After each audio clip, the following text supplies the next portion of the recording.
Hi everyone, thanks for joining me on this Pirates Day Adventure Bay analysis of the recent PAW Patrol live show, The Great Pirate Adventure. In this analysis I'll be telling you what I liked and what I didn't like about this performance. Firstly, before I say anything at all whatsoever, I would like to express that I definitely recommend this show to anyone and everyone who is a PAW Patrol fan. Or if you're just looking for something to do while you're visiting a country while it's being shown, go there, go and see it. I also got the lucky chance to meet Chase and Sky, who hugged me before we went for a photo together. For that, I thank V-Star and Rainbow. It was a great decision to include this as part of the packages available. The VIP package, which is short for Very Important Pup, is certainly worth its money, and I'm glad that I went for that package.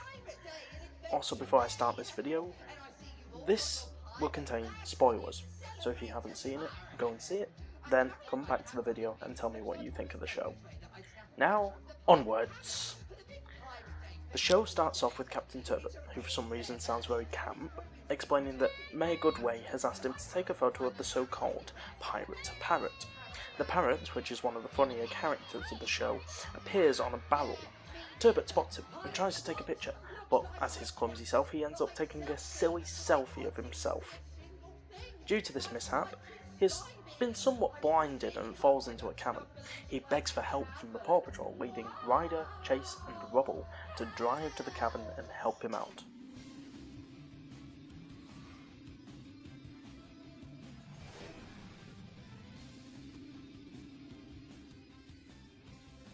After they help him, a spider appears above Rubble, and terrified he drives his truck into a barrel, knocking it over. Chase spots a map behind it that leads to Long John Larry's treasure.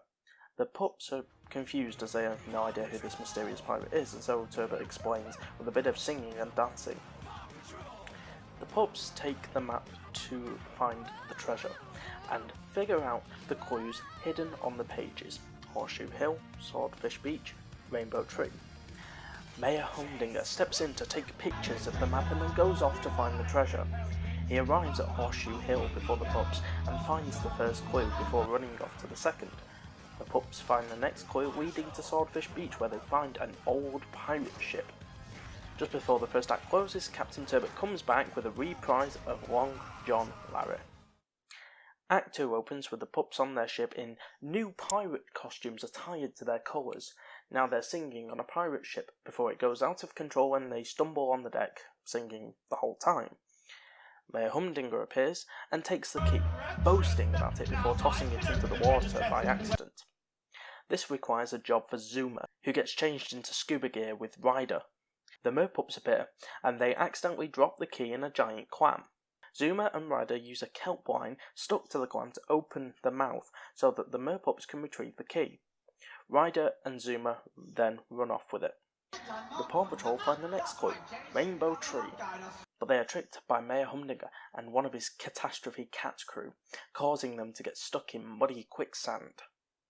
Mayor Humdinger takes the key and runs off with it to Rainbow Tree to find the treasure. Meanwhile, the pups are stuck and sinking. The only one who can help them is Sky. She tries, but she isn't quite strong enough. Then the PAW Patrol realise that Tracker lives in the jungle, and they call upon him. Tracker saves the day and the PAW Patrol are freed from the muddy quicksand. The pups run after Mayor Humdinger, who boasts that he found the treasure first, but when he opens the box, he finds that the treasure is Long John Larry's pyjamas. Captain Turbot appears and manages to take a picture of the Pirate Parrot, but the Pirate Parrot isn't interested and points out that there is another treasure chest in the ground. Rubble digs up the sand, and out comes a box full of treasure.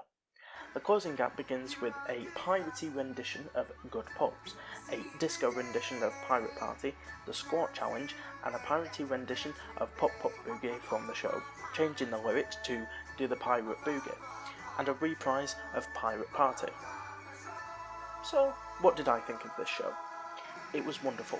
I loved it, despite its repetition. But really, you have to be a 4-year-old to enjoy it. Relax and just join in. Honestly, for this show, it doesn't matter how old you are, you will love it, and I recommend it. To appreciate it, you certainly have to be there.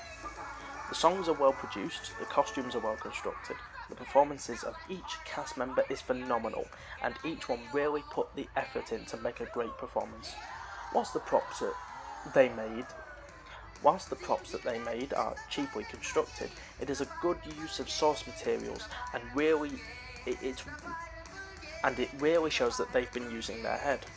At some point in the underwater scene that I mentioned earlier, there are jellyfish or what appears to be representations of them, and I noticed that they were made from umbrellas.